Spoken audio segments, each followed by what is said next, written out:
All right. Well, he's got two in a row and he's looking to extend it to three on September 7th. It is none other than Derick Jorgensen. Derick, such a good opportunity to talk to you, man. How you been?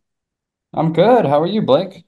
Doing wonderful. I really wanted to ask you, haven't gotten the chance to talk to you since your last showing in June, in which you were quite dominant, I would say, throughout the entirety of the fight. How did you feel against Tate Martin? I felt good. I feel like I came out a little bit flat in the first round. Needed a little wake-up call, I guess. Was hesitant of his wrestling just because I hadn't felt it yet. But going into the second round, seeing how that played out kind of made my confidence grow a little bit. So third round was a little bit more comfortable and willing to throw my hands and things like that. How much did you game plan for his wrestling? And really, like, how did it feel once you were actually in there? Because Tate was an esteeming wrestler as well. Yeah, not too much for it. We weren't extremely worried. I mean, I'm a purple belt in jiu-jitsu and I wrestled a lot too, so whatever happened, we were ready for. But he definitely was he took that quick shot that caught me off guard. I thought he was going to try to keep it standing the entire time. It was a very, very good shot, caught me off guard, but able to scramble out of it and make my way to his back. Almost every fight people mention the American wrestling tattoo that you have. I'm just curious, what is your complete background in wrestling specifically? Oh, so really not as huge as most people with that tattoo. I just grew up with wrestling, did a lot of freestyle and Greco, and I loved it. Getting the tattoo was kind of my way of saying goodbye to wrestling, I guess. It was just at a crossroads where I had to kind of give it up. So, Yeah. I didn't know that about you. I've always wanted to ask you that. Staying on the Tate Martin fight, because this is something that I've been dying to know. How frustrated were you? I counted it up, 91 unanswered shots to close out round two. How frustrating was that having to answer the bell for the top of the third? it was pretty frustrating. I mean, I definitely get Dave's side of it. Trying to see for amount of damage done. There were some big shots that were in there, and Tate would make a little bit of a wiggle or try to move every time Dave was close to calling the fight. So I kind of get it. Hindsight being 2020, I should have just choked him, you know? Then it would have been over. But going into the third round, I think that played a little bit. I mean, I had just thrown so much in that second that my arms were pretty dead after that. I can't even imagine how exhausted you were. I remember you looking up. You was kind of like right in our vantage point, and I could see you kind of looking up at Dave, like, "You're gonna call this thing." When you got to the stool, did your coaches say like, "Why didn't you go for the choke?" Or was that kind of a conversation after the fact? That was a conversation after the fact. During the fight, I did hear Boomer, my coach, yell out to choke him, but in the back, Nico and I were kind of talking to each other before our fights, and we both made agreement with each other to get TKO finishes. So I was really just hoping for it in that moment. That's what was in the back of my head is I wanted to complete my part of that deal, right? Man, Nico Mascarenhas, what a finish that was. What were your thoughts on his debut? And was that something that all of you guys were expected for him to just shine the way that he did in that showing? Oh yeah, I wasn't surprised. I mean, he is a freak athlete and he's been training for a long time. And I'm just glad he decided to finally compete. He is very talented. There's so much talent over there at Martial Arts Academy, and you're one of those front runner people. When you think of that gym, I think your name is one of the top off of the brain. How many of those unknowns do you think are at that gym that are maybe going to be coming out of the woodwork in the next 12 months or so? We have a decent amount. We have a lot of young guys that have just had one fight or no fight yet that are going to be ready.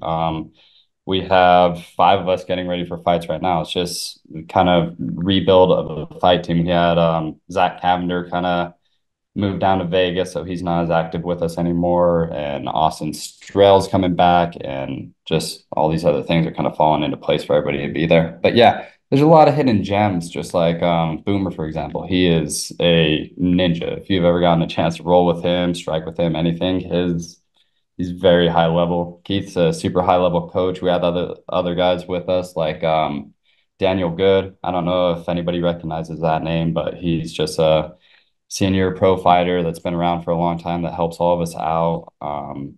There's Keaton Romero. We have a lot of guys that are just kind of unknown names, but really big talents. Yeah, I mean the gym is 4-1 right now in the year under the Fierce banner specifically. You guys just seem to continue to grow with talent every single year. Have you been working on your striking a little bit? I feel like in this last fight, you only had one attempted takedown, but the majority of the fight was on the feet, or there was the ground and pound near the end of the second round. But a lot of it, we saw your striking, and not only was it good, it was vastly improved from previous fights that we had seen. Yeah, yeah, that's definitely been a point of concentration for us, just with how my last couple fights have gone. If anybody's going to watch tape or anything like that, we kind of assume that they were going to want to keep it standing with me, so I need to be prepared for that situation. So Yeah. definitely for the last couple of years, been putting in some extra work there. One of the things that I wanted to ask you is, you mentioned your losses. I definitely want to talk about your wins because they have been dominant. Do you have a favorite win over the last couple of years in which you've been fighting? That first one against Strickland Hicks, that feeling of getting that first win is just great to prove that I actually can do it and I do belong in the sport, After my first loss, breaking my jaw and coming back and everything like that, I think I enjoyed that one a lot. This Tate Martin one was cool, but yeah, I think that Strickland Hicks one's probably my favorite. You know, that Sydney Blackwood knockout and the broken jaw. I've never been able to ask you this, but what was that recovery like to go from a broken jaw to come back about, I think it was a little bit over a year in which you came back and then to get that win over Strickland Hicks? Yeah, so it was difficult. It was the first 7 weeks I was just eating through a straw with my mouth wired shut. So I lost a lot of weight. So I had to put some back on, but that also helped me drop down to 145 instead of 155. My body kind of restructured itself. It felt like I put on the weight that I needed and not the weight that I didn't. Um, then actually in between there, right after 2 weeks after I got back from breaking my jaw, I dislocated my knee. So I had to do a couple months of physical therapy right after that too. So it was a long road to get back for that one, but just, kept telling myself it was worth it and had really good coaches and support system behind me for it. Was there ever any doubt that crept into your mind of when these injuries kind of began to pile on? I mean, from a jaw wired shut to a dislocated knee, did you ever think to yourself like maybe this might not be, what I want to do? No, not really. Guess I'm a little bit of a glutton for punishment, but that wasn't a thought. It was just how quickly can I get this issue resolved so I can get back in the room. How did you get involved with martial arts? It seems like you've been around it for the majority of your life. I mean, considering the wrestling background as well. But when did you first kind of get the idea of maybe I wanted to do something like this? So I wanted to ever since high school. It was just, building up the courage to actually go to the gym, right? And I knew we had our gym out here already that I'm a part of, but my barber, his name's Aaron Garcia. He's one of my sponsors, Virtue Barbershop. He's the one that finally talked me into going to the gym for the first time. And I had known Zach Cavender for years from high school wrestling and stuff like that. So the first day I walked in and saw him and he welcomed me and everybody else did. And I was just stuck after that. I know Zach Cavender's, moved down to Vegas. We do get to see him sometimes at the Fear shows. It's always great to see him. But how much has his influence helped you in building yourself as a fighter? A lot. I mean, he was definitely one of the main people that I looked up to when I started at the gym, right? Yeah. He is an amazing fighter and just he's so wholesome and nice to everybody that he cares about. And he's willing to help you with anything. So it it was a huge help having him around. When you see your friends fighting, how much harder is it to watch them fight versus you actually making the walk for yourself? Oh, it's way worse. Way worse. I hate it. Like that event we down had at the UVU Center, I was very stressed out. It was Julian and Ethan's first fight, and I had been training with those guys since they started, so it was freaking me out a lot.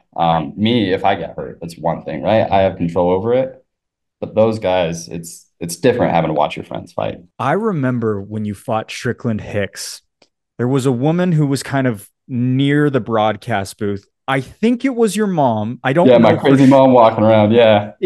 So is that typically the reaction that your family has to deal with when you're fighting? Are they all, as anxious watching you fight? Is that kind of a typical thing in your family? Oh no, it's mostly just my mom. They're all anxious for sure, but I mean they've kind of figured it out to where they position their seats to where they kind of contain her a little bit more, so she's not all over the place. But yeah, it's mostly just my mom gets anxious with that. How does she feel in general about you fighting? Does she want you to fight? Does she not want you to fight? Or does she just get nervous seeing you do it? I think it's more just getting nervous. I think she is supportive and likes me doing whatever makes me happy, and it's one of my favorite things. So I just think she's nervous and freaks out a little bit. September 7th, you're fighting Zach Hamilton, obviously another longtime veteran in the featherweight division in the amateur MMA Utah scene. What do you make of his skill set and how excited are you to make the walk against him? Oh, I respect Zach a lot. I think he's been working for a long time. It looks like he works really hard. I believe he's a purple belt as well. He's very well coached. We went down to a game a couple months ago, and I got my chance to meet him for the first time in person.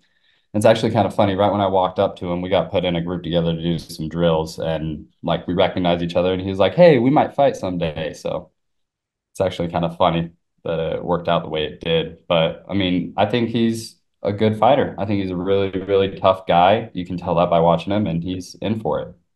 That's so fascinating. So this was obviously before you guys kind of signed on the dotted line. When did you go down to Agema?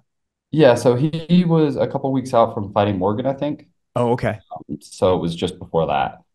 Fascinating stuff. Do you think Zach? I mean, I was looking at your board that I put together a couple of weeks ago, and I noticed that Zach is by far the most experienced fighter. You fought a lot of debuters, 1-0, 0-1 type guys. Zach has a lengthy resume himself, like you. Do you think Zach is your toughest test up to this point in your career? Yeah, yeah, I'd say so. Probably. He definitely has the experience there. He's been in every situation. Yeah, I'd say he probably is the toughest fight I've had so far. You're a handful of fights into this thing as an amateur. Is there any goal to move up to pro? And what are your overall career goals for the sport of MMA? I don't know. I'm 30 years old, so at this point, I'm kind of doing it for fun, and I love it. I have no aspirations or expectations from that standpoint. I'm kind of just doing it while I can because I love it. And if that turns into me going pro, then great, we'll do that. You are currently 2 wins in a row. That's the longest streak of your career in which you've been able to string together some. How important is getting a third straight consecutive win? Or are you even aware of that at all? I'm not really thinking about the streak at all. I mean, I obviously want to win and continue to win, right? But as far as keeping a streak alive, it's not that important to me. Does contesting for an amateur belt at some point in your career mean anything to you? Yeah, absolutely. I mean, that's not something I put pressure on with myself or anything like that. Again, when the call comes, we'll look at it and do the thing, right? Last question from me. What is the number one thing that all the fans, all the people of Tooele Martial Arts Academy, and all the people that follow you can look forward to on September 7th? Just a tough fight. I mean, every time I go out there, you gotta put me out to finish me, right? And Zach's really hard to get rid of. I think most of his losses are decisions, right? Or maybe you get caught in something. But even his last fight against Morgan, he went out, right? He went asleep. So he's a very tough guy. So I think we're gonna have a war, a long battled war. Well, Derick, it has been an absolute pleasure getting the chance to talk to you. Thank you so much. Tickets are on sale. You can go support Derick at fiercefightingchampionship.com for September 7th live from Warehouse 22. Derick, if you have anyone you want to give a thank you to, a shout out to any of your sponsors, the time is now yours to do whatever you'd like. All right, yeah, I'd like to give a shout out to my wife. I always do after every fight. She's first, right? Ryan Jorgensen, Keith Asbury, all my teammates at TMAA, Jamie, and just everybody that supports me.